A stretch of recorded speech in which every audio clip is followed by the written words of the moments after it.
Hello everyone, and welcome to another episode of Drawing and Talking with me, Freebie your host, and today we're taking a look at a character named Artemis Eloaine, another roleplay repository character, this time being played by a person named Celestina Gray. Now, Artemis is a bit of an odd character in that her race is, I don't actually know. It doesn't really say. Okay, that's a lie. It does say. It says her race is a doe, specifically a female deer, transformed into a humanoid creature. And I don't know if you can still consider her a female deer, because she's so, well, humanoid now. I suppose it's that whole measure of what is a human, or in this case, what is a female deer. It's a bit odd.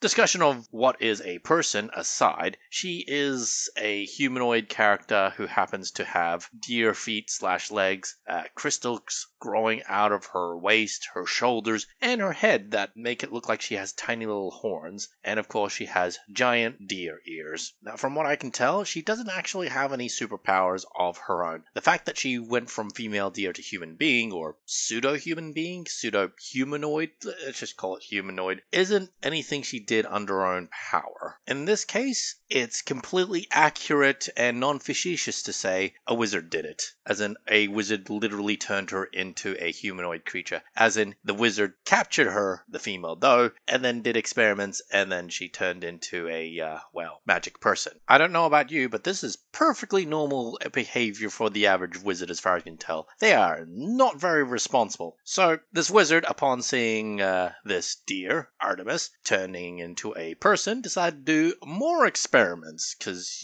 why not have more evil in the mix there? And eventually, he got so comfortable with experimenting her, he got complacent, forgot to lock her cage, and she literally just ran off, which is perfectly understandable. Seriously, who would let someone experiment on them? She ran into a bunch of elves who saw, oh, it's a female deer who's been turned into a humanoid. Let's help her, but she wasn't one of them. So they helped her, and that was basically the end of that. And she wandered off as she tries her best to adapt to her new form. A very open-ended beginning. So from there, it can turn into any manner of kind of role play. You could have a scenario where she runs into a party and they notice her inhuman characteristics and try to figure out what's going on. She could wander into a settlement where she tries to figure out how everyone reacts.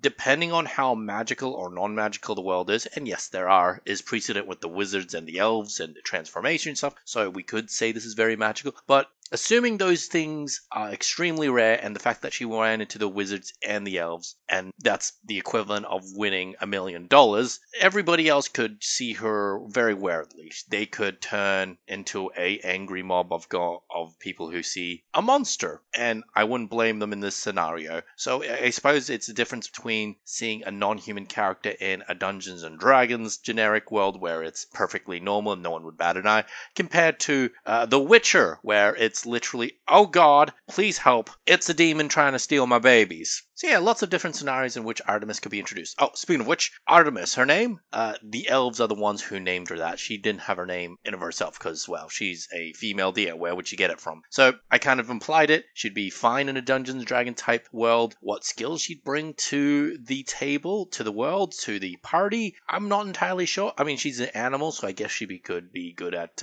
perception, noticing danger, and then running off sort of thing. Survival checks to find clean water, that sort of thing. So she could be potentially a ranger or even a druid if the player decided to give her a bit more magic in there. For a LARP character, completely fine, as far as I can tell, pretty non-combative. This is a mostly, I wouldn't say social creature or for social LARPs, because as far as I can tell, she's not specifically stated as a character who is social. This is, in theory, the most perfect beginner character to put in LARP, in that she doesn't know who she is. She doesn't know what she is. She's a blank slate, so other players could come along and take a mentor role, or the entire environment and world could mold her into something new. It's the whole idea of a video game NPC ally who, like, you could choose the level 50 guy guy who's super powerful but has a set rigid set of skills, or you can pick the level 1 character who hasn't put their skill points into anything. She's basically the latter, and they both have their advantages and disadvantages and such, but because she is the latter, it makes her a heck of a lot more versatile. And this is just the beginning of the backstory. I like to,